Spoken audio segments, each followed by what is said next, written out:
Hey guys, I'm live.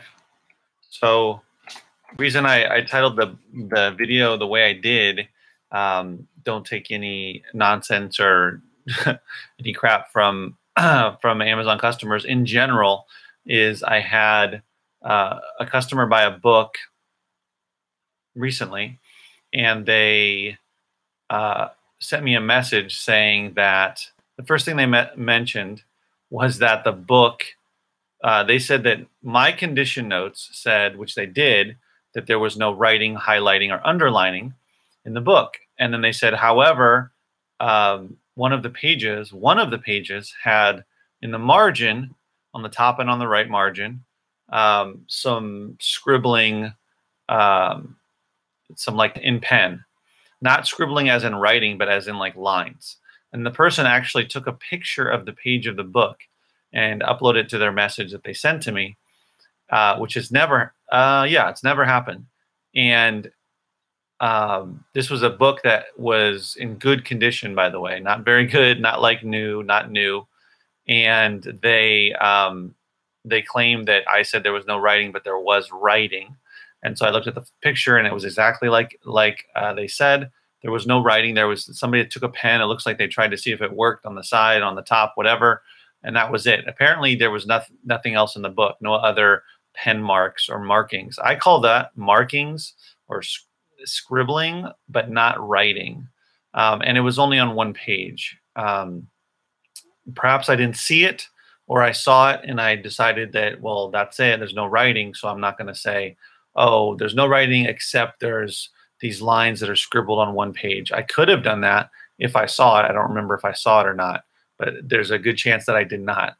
So that happened, and then I responded by saying, well, basically that, you know, when I put writing, when I say no writing, I mean writing as in letters, as in writing, as in margin notes. I said writing/margin notes, which is usually if there's writing in a book that I'm going to sell, it's usually along the margins, sometimes in between the paragraphs. But if there's a lot of it, I usually am not going to send it into Amazon. So regardless, they and then they also said at the end of their message to me that the book took 9 days to get there.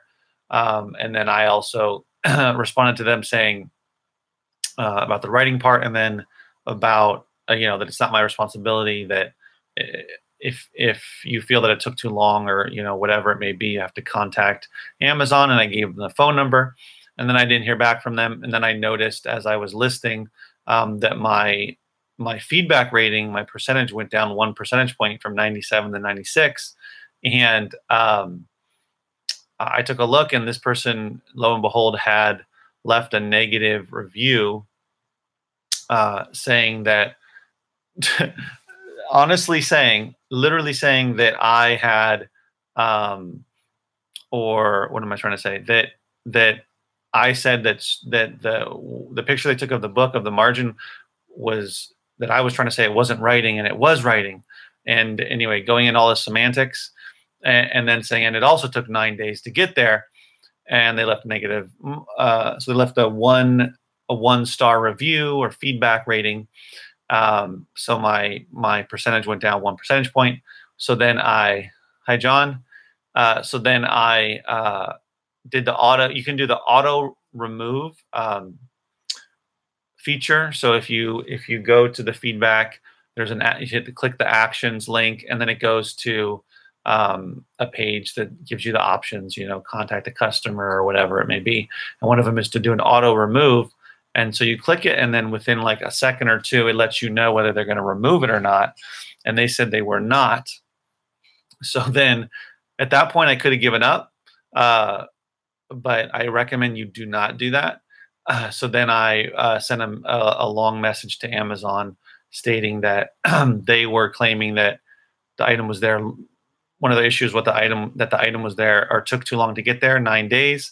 And that's not my responsibility. It's Amazon responsibility. And then I went into detail about the whole writing, scribbling thing, and said, I hope you're going to side on my side, or side with me, Amazon, blah, blah, blah. And then a little bit later, I looked at my email, and they struck out the negative, you know, they struck out the negative feedback, which was good. So to make a long story short, don't let these don't get scared by these customers. Not too many of them are going to be ridiculous like this, but there will be some, and you're going to have to fight back and try to get that negative feedback removed, especially if it has to do with the shipping aspect.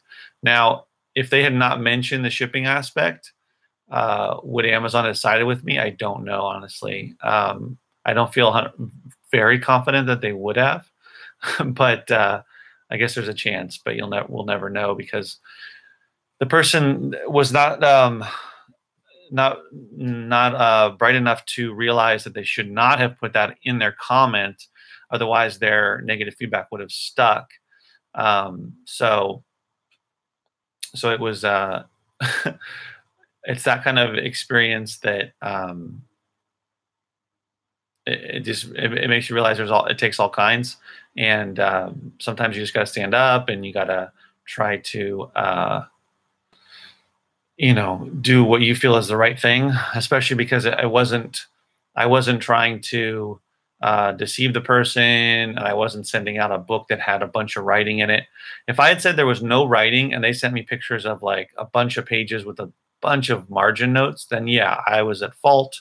It was probably a mistake on my part, but I can't believe that I would miss that, because I usually just flip the book really quickly, and I might miss, like I said, I might miss a page, but most people are not going to care. Clearly this person cared, even though they bought a good, there's going to be potentially things like that.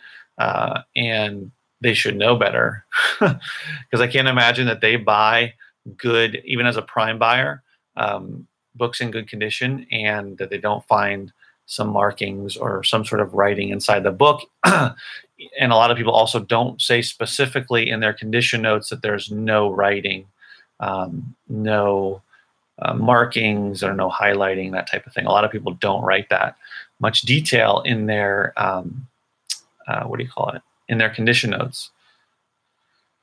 So yeah, that was fun. I'm glad it was removed, and now I can move on. Yeah. So my advice would basically be, especially if you've been doing this for a while, you probably had to deal with some ridiculous customers that complain about silly things. But overall, Prime buyers are, in my experience, are pretty good. Like, I haven't had too many issues. I definitely haven't had this kind of issue.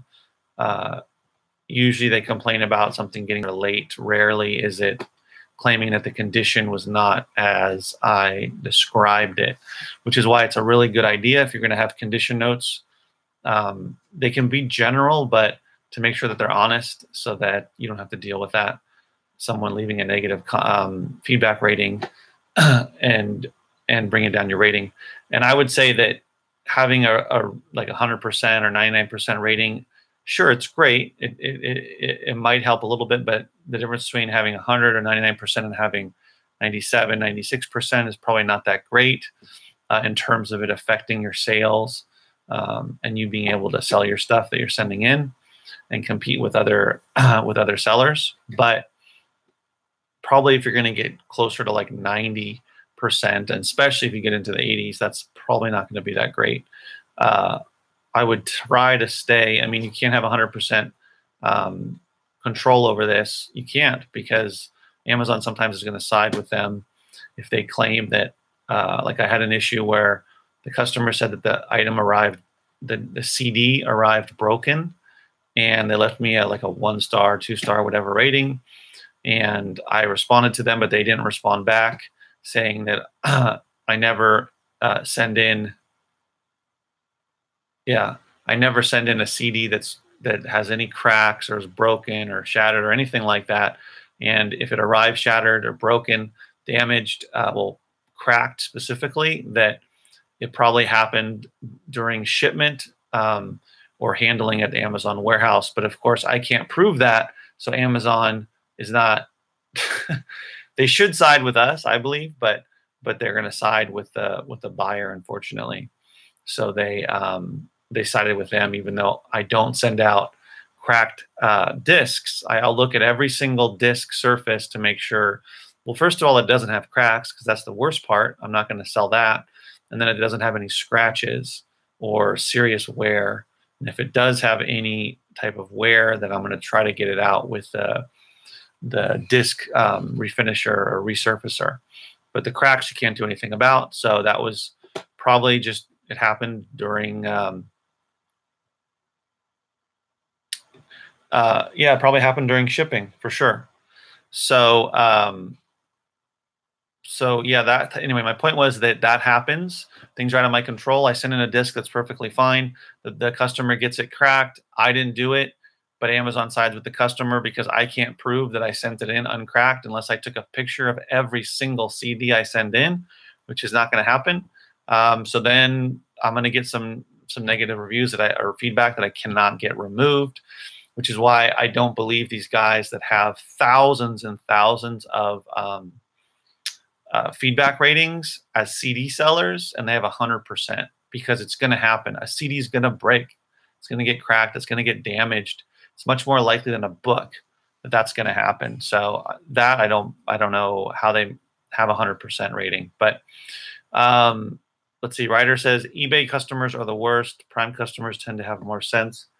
Yeah, I mean, I've had to deal with some eBay customers that I just did recently, actually, one that left me a negative feedback on eBay because they said their item didn't arrive, even though we had already communicated through messaged each other. And I had already refunded him because it appeared that the post office had, well, they're taking a long time, and it appears they might have lost his item. And then he leaves me a negative remark saying that the item never arrived or never received it. And then it ends up that he had received it. Or that it had arrived like the day before or after. I can't remember. They left the negative mark or negative feedback, so I ended up getting that removed.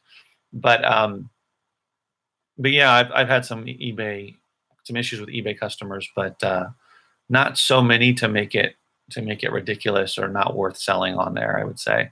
And I find by and large that eBay customers are more open to communicating back and forth. So if they have an issue, they send me a message, I respond. And if they like what I say, which they usually do, because I usually say, oh, I'm sorry. You know, if it's taking a while, I say, oh, it was probably the post office. Here's a tracking number. You can follow it, blah, blah, blah. If it doesn't arrive soon, I'll give you a refund. So they want to hear that I already mailed it and it should be arriving, and it just happens sometimes that it gets there late, or sometimes, but rarely, it gets lost. So they're usually pretty receptive. But with Amazon, I find that a lot of people don't even respond when you email them. And I think part of the problem is that they can, I think there's a way for the customers to not see the responses. I'm not sure, but I've heard that from someone else. But I rarely get a response back on Amazon. Yeah, merchant. Yeah, I mean, it's similar to Terry says this is a major reason why I never want to be a merchant seller. Let Amazon deal with these people. Yeah, by and large, Amazon has to deal with them, but I do get occasional messages. And the more I sell, the more items I sell, the more the chance increases or goes up that I'm going to actually be getting a lot more messages from people. And, it's going to happen. So, if I ever get to the point of selling like 1,000 items a month, consistently, then I'm probably going to get way more messages. I remember the guy in Ohio, Greg, talking about, which they were doing mostly merchant fulfilled, that, a lot of the messages he would get from people complaining were like super harsh, and he didn't like to look at it, and he had to have someone else deal with it because it was too much for him. But that's what happens. So whether you're doing eBay or Amazon, even if you're doing FBA, yeah, that's part of the deal. It's funny, the people watching keeps fluctuating all over the place. So now it's up to 4. It was just at 2. It's kind of going up and down, up and down, up and down. I don't know what a lot of people are expecting. They're like coming in and then leaving. I don't know if they're coming back, they accidentally logged off, or what. But anyway, yeah, Jensen has over 600,000 feedbacks and 100% rating. Yeah, I don't really see how that's possible. Me either. I guess there's things. Yeah, I don't know. It's good. I don't buy it. I mean, I have no proof whatsoever that the massive sellers like Jensen get any sort of or are treated differently by Amazon. I have no proof, but I wouldn't be surprised if they're allowed to have these 100% ratings, or they're given leniency by Amazon when things happen like, oh, the customer received something destroyed or not in the condition they wanted it, or it's unacceptable, the CD was broken, or the book was mangled or ripped out pages or whatever. I mean, it's going to happen, especially a seller like Jensen that's selling on a daily basis. I don't even know, probably thousands a day. If you just look at their feedback rating and how many feedback ratings they've gotten in the last 30 days, you can see that they're selling, probably like tens of thousands of items a month, maybe more, probably more than that, probably over 100,000. I don't know, but a lot. So yeah, and there's a lot of other huge sellers. There's some that are not that big, but there's some that I've seen that have like 8,000, 5,000 feedback ratings, and they have 100%. And it just doesn't seem possible to be able to do that. I had my feedback rating at 100% for most of my selling career on Amazon, probably since I think I got dinged on I got like two of them pretty close to each other. I think it was early this year. I think through 2017, I was still at 100%, but, and I was, like proud of it or whatever. But then what happens is the more you sell, just unlucky, I guess, but, it's going to happen where you're not going to be able to stay at 100%. No matter how hard you try or how diligent you are about describing things in the condition notes and sending things in the condition that you claim that they're in, it's probably going to happen. Excuse me, especially if you really want to increase your sales and sell a lot more. If you go from selling 100, 150 items to selling 500, 600 items a month, you're going to get more feedback ratings, but you're also going to get some negative ones too. So I wouldn't, you want to fight for it if it's wrong, if the customer's wrong, but at the same time, if you're right and they're wrong, but yet Amazon's going to side with them, I wouldn't get so upset. I've seen some people get really upset about it on the Facebook groups about going from 100% down to 99 or 98% and, getting denied by Amazon to take off to strike through that rating or get rid of it. But I wouldn't sweat it too much. So let's see. Yeah, Terry says if you're at 90% or more, I don't think it makes much difference in your sales. Yeah, I mean, I haven't been down to 90%. The lowest I've been is like 96, I think, and and I'm back up to, I'm at 97% right now. I guess hypothetically, Zena says my internet is terrible. Sorry. Oh, it's fine. My guess is, what am I saying? Oh yeah. So if you get a lot more, so I noticed when I was getting a lot of sales the last, let's see, June, July, and a good amount this month, I've just gotten more feedback ratings just because I've had more sales. So if I were to get, way more feedback, like a lot more feedback ratings because I was sending a lot of stuff and get a lot of sales, then I think that the percentage can go up as long as I'm not getting anything negative. If I get 4 and 5 stars, because you can maintain your rating with 4 or 5 stars. I think that I could improve my percentage, but I'd have to get a lot more ratings, that's for sure. And I'm not using anything. I think there's that thing called Feedback Genie or Genius or something, where I think they send a message to people to leave feedback. So you try to get more feedback, but that's not always. It's not always what you would want from everybody, because there's going to be some people that are going to leave negative feedback. So it's kind of like I want it, but then I don't.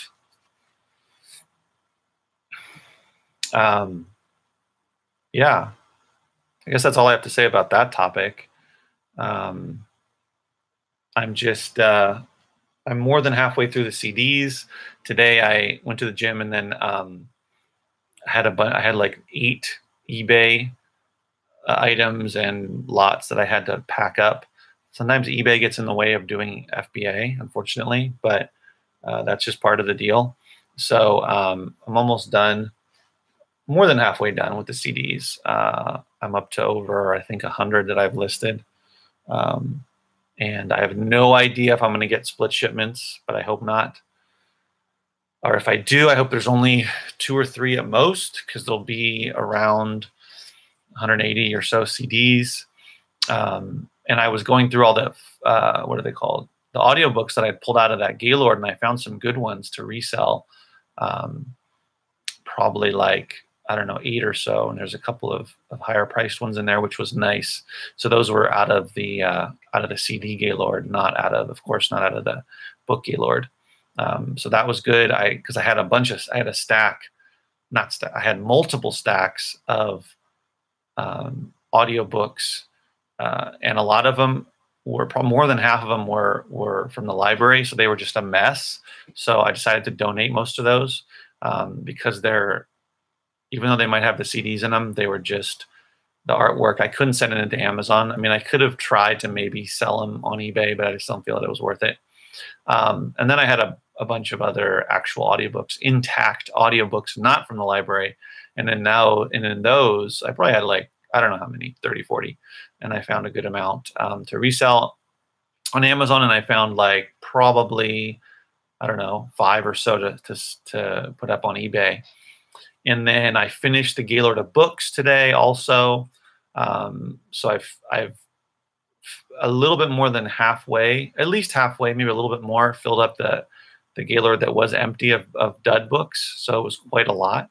I pulled out, let's see, so I'm probably up to about 20 books that I pulled out from that Gaylord for FBA. And I found a valuable Bible that I'll sell for around like 33 bucks, about $34 or so, 35. And then I found another school book that'll sell for like 20 something bucks, and a couple other ones. I haven't added it all up, but in terms of the amount of books I was able to pull out, it was not very many. That was a low yield when it comes to FBA from that Gaylord. But that's going to happen. There's going to be ones that I'm going to be able to pull out, be able to pull out 50 or 60 or 70. And then ones like this where I only pull out 20 to 30. But thankfully, a good amount of them are more valuable books, higher priced books. So it makes it better. And I only spent $65 on the Gaylord. So I'll make profit just off the FBA books.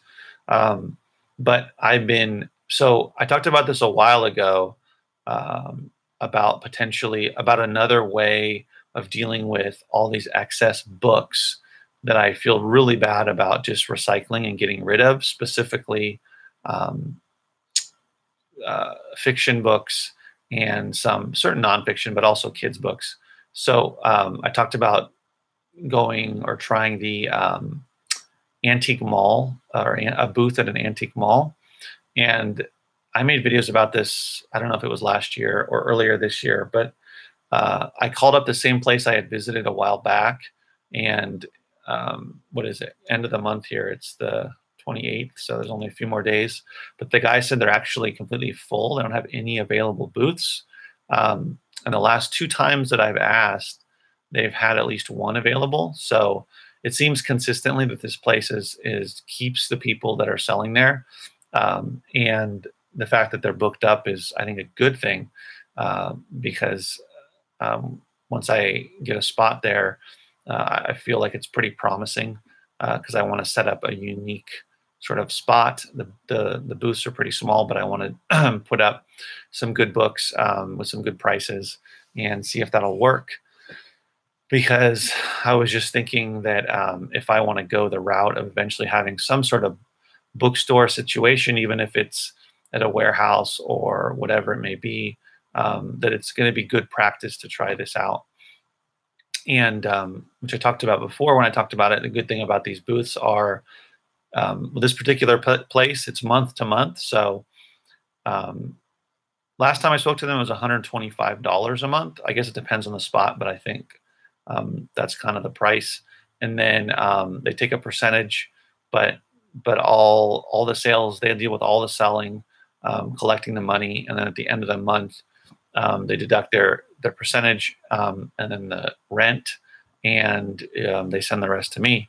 So if I can make a little bit of profit off that and try to figure out, how to work it the best and the kind of books that people want to buy, and that type of thing, make a few bucks at it, but also more importantly, have a place to put a lot of these books that I can't really sell other than on eBay, or going to like a trade show.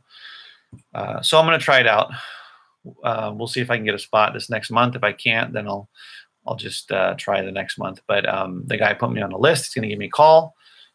He said he would at the beginning of the month to see if there's anybody that's going to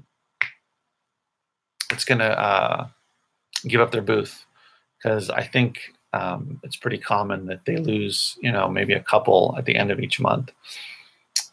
Terry says, I see a lot of craft books at these consignment shops. Yeah.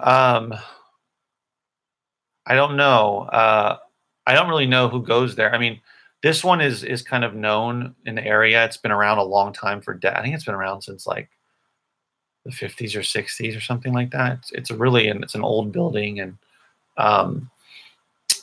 they have like 100 vendors. It's 3 floors. It's pretty huge. It's open 7 days a week, most of the day. I think pretty early in the morning, like 9 or so, until like 7 at night or something along those lines. I don't remember exactly the hours, but there's a lot of. They're open a lot of hours, and they staff it. And when somebody brings something up to buy it, your sticker's on there. It shows what booth it came from, and then they keep track of it for you. And at the end of the month, they pay you. So the great thing about it is it's a way potentially for me to move a lot of these extra books that I can't easily sell, and try to sell them through that, and just try to figure out which are good books to sell. I'm going to sell a mixture of fiction and nonfiction, and try to have some maybe have some like other things. Like I have some DVDs of like old movies, and I have some like audio type of books from like back in the 40s or 50s. So I'll throw in that type of stuff, mix it up a little bit, maybe display some higher price stuff in the front there, and also maybe ask people what they are looking for, what kind of books they want. But I figure I'll put some mass market paperbacks. Excuse me. I think they want them to be, I think it was like majority of the stuff has to be older than the year 2000, I think is what they said. I believe it was 2000. So it doesn't have to be super old. It doesn't have to be like 60s, 70s, 80s. So I can put a good amount of like older fiction and some other good stuff. And there's a certain percentage that can be newer, so I can mix that in as well. So yeah, the same guy that I was telling you about who sells at trade shows and talks about it or writes about it on Facebook, he also has a couple of antique booths, and does well, or makes a profit anyway, selling books there. So this one in particular, when I went there the last time, there was nobody just or only selling books. There was somebody doing, a couple people doing, one person doing records, one person doing records and CDs. And then there was people that had like a couple of shelves of books, but most of them were really old and looked like they were in pretty bad shape, and a lot of them were just falling over. And maybe they sell some of them. I don't know. Maybe people look through them, but nobody had only books or like 90% books. And it's worth a shot. And I can try it for a couple months, 2 or 3 months. And if I'm not, I want to at least make a little bit of profit. I mean, if I'm not making, at least a couple $100, it's probably not worth it. But it's nice to see if I can sell this stuff, and I don't have to be there on a daily basis. My idea would be to go a couple days a week to kind of restock it, see what's selling, put some newer stuff out there, that type of thing. So yeah. If any of you guys, maybe not any of you guys watching now, but whoever watching now, or if you watch this video in the future, let me know if you have experience with selling books at antique malls. I'd be curious to hear about it, what your experience is, and what your strategies are for selling and that type of stuff, definitely let me know. So we have 10 people watching. That's awesome. Glad to hear it. It's 6:35 here in the West Coast, and it is pretty hot. I also have this bright light on me, so that doesn't help. Yeah, guys, I think that's it. I talked about not taking nonsense from customers that are being ridiculous on Amazon, and a little bit about the antique mall, and I'll see if that'll work out. That'll be pretty exciting, I think, to do. To be able to move a lot of these books, because as I was going through the Gaylord today, I was finding some cool stuff, fiction books and kids books and some random nonfiction stuff, and a lot of it went into the duds, and I'm going to get rid of it. But there's still a good amount that I feel that people will still want to buy, especially the kids books and especially the fiction for sure. Yeah, so if you guys have any comments or questions, if you guys have comments or questions for me, let me know. Otherwise, I'm going to end the video. I appreciate everybody tuning in. It's funny, yesterday, I wonder if it has to do with the title of the video, of what I'm making the video about, as to how many people tune in, or if it's the day or the time of day. Because yesterday I had as many as like 20 people watching. I started out today with only like 3 or 4, and now we're up to 10 or 11. I don't know what it is, but I appreciate you guys that do tune in. Oh, another thing I wanted to mention. Oh, Helen says, Masterson, I just got here. If you have kids' books, I definitely put them on the bottom racks. Right. Yeah, for sure. So they can reach them, right? But I don't know, though. Do you think kids' books would do well at an antique mall, a booth in an antique mall? Because I figure that, I guess people, even if there's a lot of older people passing through, retired people, which I assume are a lot of people that go through here, they might want to pick up some books for their grandkids or something like that.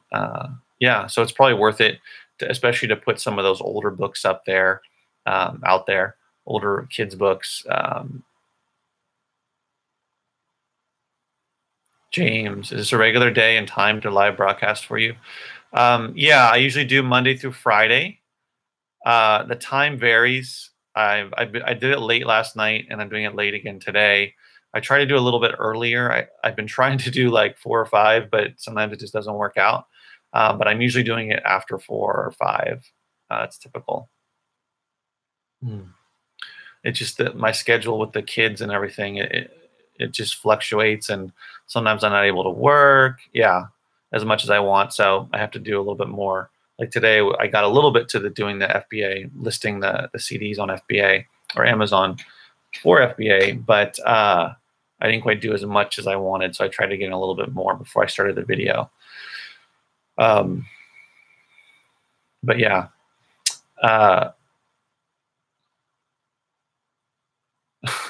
Yeah, grandmas love to pick up a book. That's for sure. That's what I'm thinking, that the fiction will like, some of that fiction will be interesting to some of the people passing through that are readers, and then have a little bit of a smattering of kids books, picture books, and some older stuff, and maybe some chapter books as well. Because I have a couple of stacks of older kids books. I'm thinking of chapter books like Hardy Boys and stuff like that. And then also just like older picture books that are, from a long time ago. I figure that some people would be into that stuff.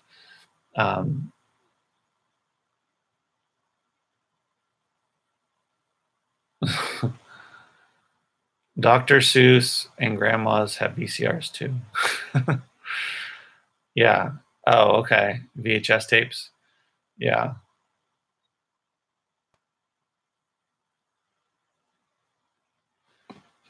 Some bundles.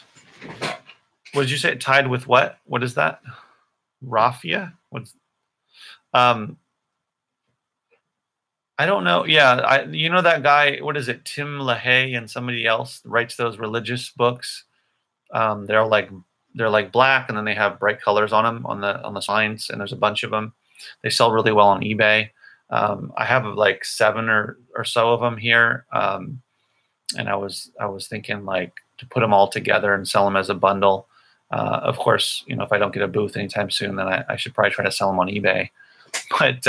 But yeah, it's probably a good idea to bundle some stuff up.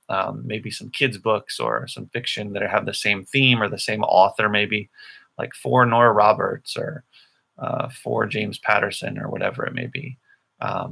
That's what I would think would maybe catch people's eye. So it's something that I have to learn about, and through trial and error, kind of like the swap meet. But thanks for watching, guys. I'm going to head out now, and I will make another video tomorrow. And as always, guys, keep booking.